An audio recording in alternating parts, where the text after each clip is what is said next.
Ibu yang terkasih dalam Tuhan, selamat pagi, salam Patunggilan. Kembali pada pagi hari ini kita berjumpa dalam acara Sapa Pagi GKJW Jemaat Manukan. Semoga Bapak Ibu semuanya dalam keadaan sehat-sehat. Kita perlu jaga kondisi kesehatan kita karena cuaca khususnya Surabaya akhir-akhir ini cukup panas.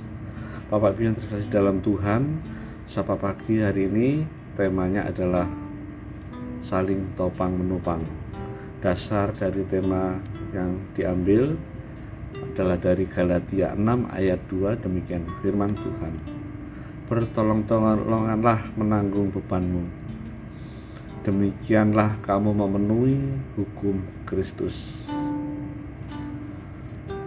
Keluarga terdiri atas berbagai macam anggota, ada bapak, ibu, anak. Tentunya mereka ini mempunyai perbedaan satu dengan yang lainnya, baik perbedaan secara fisik, perbedaan cita-cita, perbedaan harapan, perbedaan keinginan, dan lain-lain.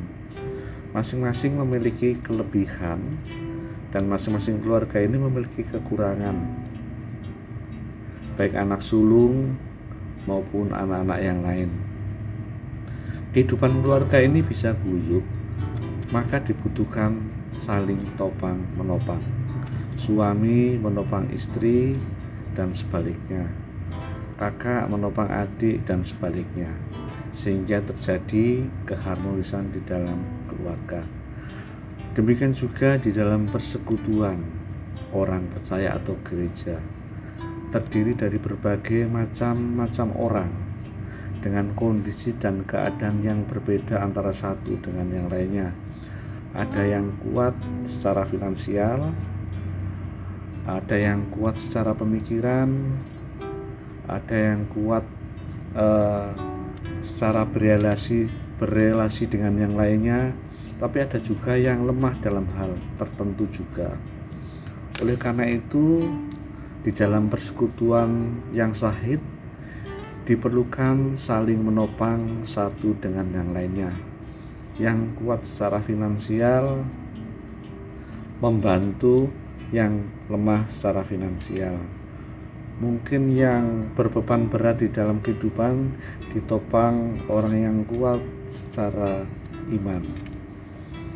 Demikian juga yang hilang pengharapan ditopang oleh semangat dan doa oleh jemaat yang lainnya, sehingga terjadi kekuatan atau terjadi damai sejahtera di dalam kehidupan bergereja.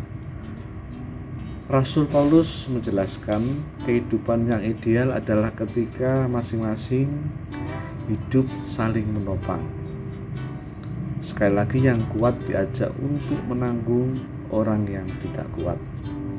Orang yang kuat diajak untuk berbuat lebih kepada orang yang lemah dengan sikap kasih. Bagaimana supaya kita bisa saling menopang di tengah-tengah keberbedaan? Yang pertama adalah ketika kita ingin berusaha menyenangkan orang lain, tidak memikirkan kesenangan diri sendiri, tapi berusaha untuk menyenangkan orang lain. Teladan Kristus patut kita contoh, di mana Kristus menyenangkan kita, rela berkorban untuk kita semua. Kemudian yang kedua, bagaimana supaya kita bisa saling menopang adalah ketika kita berusaha ingin hidup rukun, satu hati, satu suara, satu dengan yang lainnya, berusaha menerima keperbedaan antara satu yang lainnya dengan hidup rukun. Di mana saja kita berada, kita membawa damai dengan yang lainnya. Kemudian bagaimana supaya kita hidup saling menopang? Yang ketiga adalah ketika kita ingin hidup memuliakan Allah. Hati kita senantiasa untuk kemuliaan Allah. Apapun yang kita lakukan, baik itu pekerjaan, baik itu bermasyarakat, baik itu kita bersekutuan, semuanya adalah untuk kemuliaan Allah. Bapak Ibu yang terkasih dalam Tuhan, mari kita juga melihat di sekeliling kita di mana kita juga didorong untuk menopang saudara-saudara kita dengan menghibur dan mendoakan dan menyemangati mereka. Pandemi COVID-19 yang kita lewati beberapa waktu yang lalu masih banyak membuat beberapa orang yang percaya merasa adanya beban hidup yang menindih sampai dengan saat ini, yang membuat mereka merasa lelah dan penat secara rohani. Dalam situasi seperti ini, kita sangat membutuhkan kehadiran orang lain untuk menguatkan dan menopang. Pengkhotbah 4 ayat 9 dan 10 mengatakan, berdua lebih baik daripada seorang diri, karena mereka menerima upah yang baik dalam jerih payah mereka. Karena kalau mereka jatuh, yang seorang mengangkat temannya, tetapi wahai orang yang jatuh yang tidak mempunyai orang lain untuk mengangkatnya. Jadi dengan berdua, dengan saling menopang antara satu dengan yang lain, beban kita akan menjadi lebih ringan. Bapak Ibu juga pernah mendengar cerita tentang kemenangan orang Israel dari ketika melawan bangsa Amalek, yang bisa kita baca di dalam Keluaran 17 ayat 8-16. Di sana diceritakan ketika bangsa Amalek menyerang orang-orang Israel yang berada di tengah Rafidim, Musa segera memerintahkan kepada Yosua untuk mempersiapkan pasukan yang terbaik, untuk mempersiapkan strategi melawan bangsa Amalek. Selain itu, Musa juga memberi dukungan secara moral bahwa ia akan berdiri di puncak bukit sambil memegang tongkat Allah sebagai simbol kuasa dan perlindungan Allah. Begitulah keduanya, Yosua dan Harun, mereka menjalankan peran dan fungsinya masing-masing.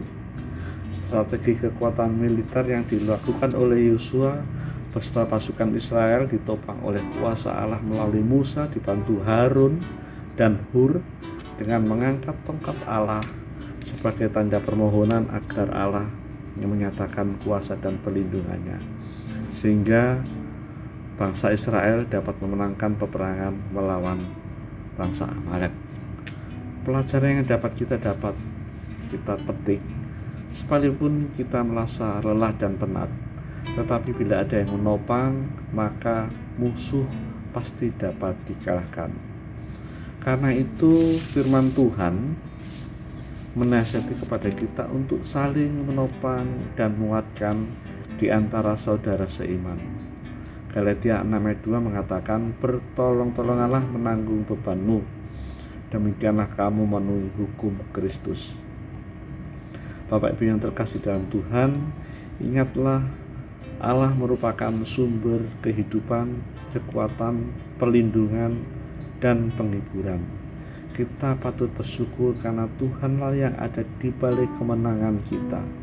Sesungguhnya kekristenan identik dengan kasih, yaitu kasih yang bukan hanya sekedar slogan, melainkan kasih yang disertai dengan tindakan nyata. Jika ada saudara kita yang lemah, tak berdaya, adakah kita tergerak hati untuk menolongnya? Allah adalah penopang sejati di dalam kehidupan kita. Mari kita saling topang-menopang di dalam kehidupan saat ini. Rasul Paulus mengingatkan di dalam Roma 15 ayat 1, kita yang kuat wajib menanggung kelemahan orang yang tidak kuat, dan jangan mencari kesenangan sendiri. Demikian Bapak Ibu, sapa pagi hari ini, semoga menjadi berkat bagi kita semua. Tuhan Yesus memberkati. Amin. Mari kita berdoa. Bapa kami yang bertata di dalam kerajaan surga, kami ucap syukur dan terima kasih Tuhan, kalau pada pagi hari ini Tuhan kami boleh membaca dan merenungkan firman-Mu. Tuhan mengajarkan kepada kami untuk kami saling topang menopang di dalam kehidupan kami sebagai umat-Mu, sebagai umat pilihan-Mu, sehingga dengan kami saling topang menopang, kami boleh merasakan kekuatan, kami boleh saling menguatkan satu dengan yang lainnya. Demikian ya Tuhan, ajar kami supaya kami dapat melakukan tindakan yang nyata untuk kami saling menolong, kami saling menopang dengan saudara-saudara kami. Terima kasih Tuhan, di dalam nama Tuhan Yesus kami sudah berdoa dan mengucap syukur. Amin. Demikian Bapak Ibu yang terkasih dalam Tuhan, sapa pagi hari ini. Tuhan Yesus memberkati.